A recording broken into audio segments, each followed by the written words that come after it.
माननीय vice chairman साहब, आज ये बिल आया। इतिहास में ऐसे क्षण होते हैं जब आप सदन में खड़े होते हैं, पहला भाव है कि मैं माननीय मंत्री जी से और सत्ता पक्ष से विनती करूं कि हुजूर इसे वापस ले लीजिए, क्योंकि घनश्याम जी बेहतर बताएंगे मुझसे। जिस राज्य से वो आते हैं उस राज्य के लोगों ने बरसों तक संघर्ष किया। मध्य प्रदेश ने संघर्ष किया, छत्तीसगढ़ ने बाद के संघर्ष किया, मेरे बिहार ने किया, झारखंड ने किया। किस लिए? हर हाथ को काम, हर काम का वाजिब दाम, ये इसकी मूल भावना थी। माननीय मंत्री जी, आप लोगों की कुछ तौर तरीके मुझे बहुत अच्छे भी लगते हैं कि आप मीडिया में ड्रॉप करते हैं नाम। पहले चला कुछ दिन पूज्य बापू नाम, तो हमें समझ में नहीं आया। गांधी तो यूं ही भी पूज्य हैं, काहे कोई एडिशनल पूज्य लगा रहे हैं? पूज्य जिनके नाम में बापू बोल रहे हैं उनमें से 2-3 जेल में हैं। ये मैं लेकिन फिर भी आपने ऐसा नाम लिया। मैं देख रहा था कि माननीय मंत्री जी भी केयरफुली पढ़ रहे थे कि कुछ गलत ना बोला जाए। कारण है कि मैंने तुकबंदी देखी है, लेकिन अंग्रेजी और हिंदी को मिला करके जब आप तुक बिठाते हैं तो बेहतर से बेहतर तुक बेतुका दिखता है, ये बेतुका दिखता है। माननीय मंत्री जी, मंत्री महोदय, माननीय सभापति जी, आपके माध्यम से अब मैं नाराज मत होइएगा। मैंने देखा कि दिल्ली अलग अलग लोगों पे अलग असर करती है। ये जब तक मध्य प्रदेश में थे कितना हंसते थे, खुश रहा करते थे।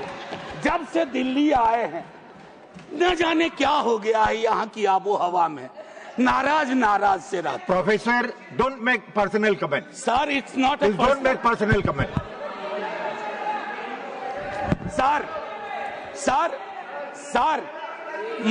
सर, इसी सदन में लोहिया जी, पीलू मोदी, मीनू मसानी, रामन, मैं तमाम चीजें। सर, आपने एक किताब छापी है राज्यसभा से, humour in the house.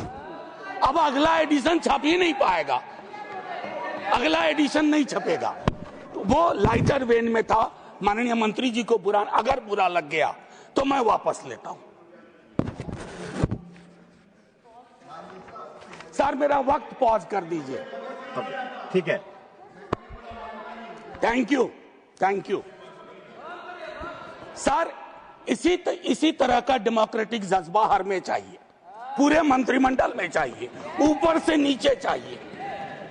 Sir, मैं एक बात कहना चाहता हूं मूल बिंदु पर आने से पूर्व। मैं इस संघर्ष का भी हिस्सा रहा हूं, मनरेगा के संघर्ष का। सर, मैं राजनीति में तब नहीं था, विश्वविद्यालय का शिक्षक, सोशल पॉलिसी का पेपर पढ़ाता था। जब मैंने देखा कि हमारी पूरी संसद ने वाइडर कंसल्टेशन और यूनानिमस सहमति से मनरेगा जैसा एक कानून लाया ना, तो अपनी संसद पे गर्व हुआ, अपनी संसद पे भरोसा हुआ। मैं उस भरोसे को खत्म नहीं होते देखना चाहता, जीते जी नहीं देखना चाहता। और वो मजदूर, गरीब मजदूर, भूमिहीन किसान, हमारी महिलाएं, वो भी नहीं देखना चाहती। वो बहुत बेबसी में है सर। उनको राम से क्या आपत्ति होगी? उनको आपत्ति इस बात की है कि राम के नाम पर ये क्या खिलवाड़ किया जा रहा है।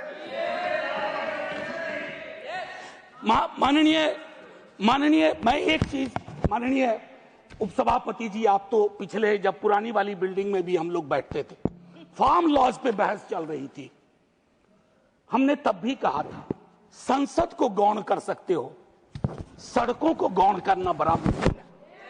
सड़कों को मौन करने की कला किसी सल्तनत में नहीं आई आज तक।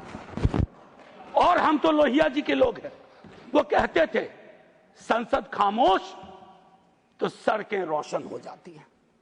और मैं आगाह कर रहा हूं सर, थोड़ा सोचिए इस पर। आसमान नहीं टूट रहा है। ये जो एक अधिकार वाली भावना थी मनरेगा में, अधिकार सर, मैं यहां आने से पहले रिसर्च कर रहा था थोड़ा। मैं यूं भी थोड़ा उस मिजाज का हूं कि थोड़ा बदलाव की बयार कहीं से आए।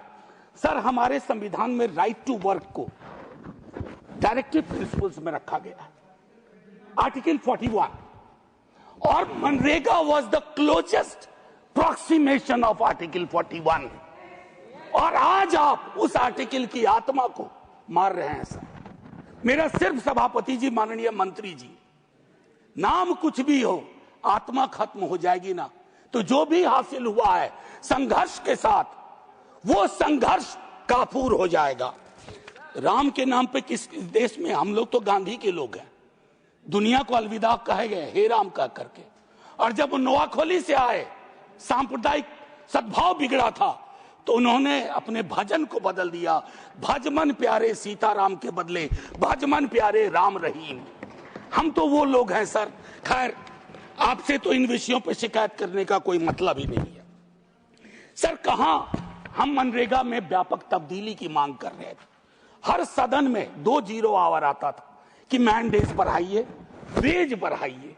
आपने कौन सा रिग्रेसिव ये पोजीशन ले लिया, प्रतिगामी विचार, अधिकार से चैरिटी वाले युग में। राजा महाराजाओं का जमाना नहीं है, 3 इलेक्शन 4 इलेक्शन बहुत लोग जीतते हैं, लेकिन राजा थोड़े ही बन जाएंगे। लोकतंत्र की बुनियाद है, और लोकतंत्र की बुनियाद में यह तय करना होगा कि अधिकार की जुबान का क्षरण ना हो। आप चाहते तो इसको कंसल्टेशन में ला सकते थे। This is one of those pieces of legislation which has completely ignored the consultation door or corridor. So this does not speak well about our democratic practice, our parliamentary procedure, our rich history. It only smacks of a kind of arrogance which comes from a sense of following majoritarian politics. And that's antithetical to the idea of India. I'm requesting you, sir, once again, demand, मैं पहले भी कह चुका हूं कि आपने इसको demand driven से कमांड ड्रिवन में तब्दील कर दिया। It is no more demand driven, it is command driven. Sir, just 1 minute, wind up कीजिए, आपका समय बहुत कम रखा है। सर प्लीज, सर नहीं, sir, I beg your pardon, I need 2 minutes extra because I have to make some important point.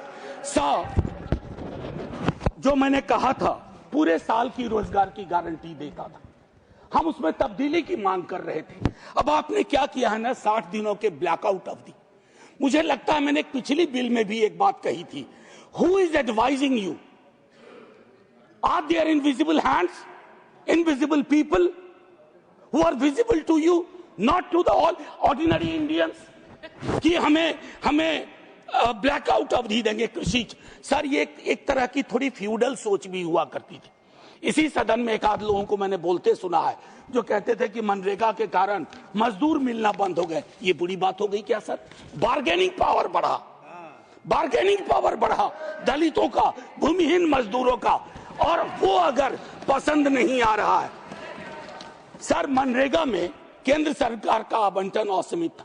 आपने ये जो 90-10 वाले फॉर्मूले को ना 60-40 कर दिया ना माननीय मंत्री जी, ये ऐसा हैंडशेक स्कीम है कि योजना भरभरा के गिर जाएगी। मैं जिस राज्य से आता हूं, आप मेरे राज्य से वाकिफ हैं सर, 10% में भी दिक्कत हुआ करती थी। सर बस, I just take 1 minute please, bear with me sir, please revisit these ideas.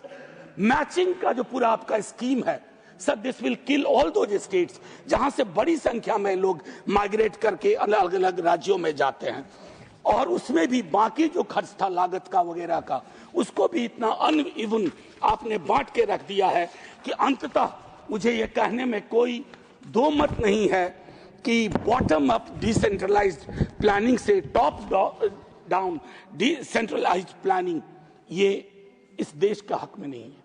माननीय मंत्री जी, मैंने शुरू में हल्के में कहा था, आप एक विशद अनुभव लेकर के आए। अपने कई कुलीग के मुकाबले आपने जमीन की राजनीति की है। मैं आपसे आग्रह करूंगा, जमीन की सदा सुनिए, आवाज सुनिए।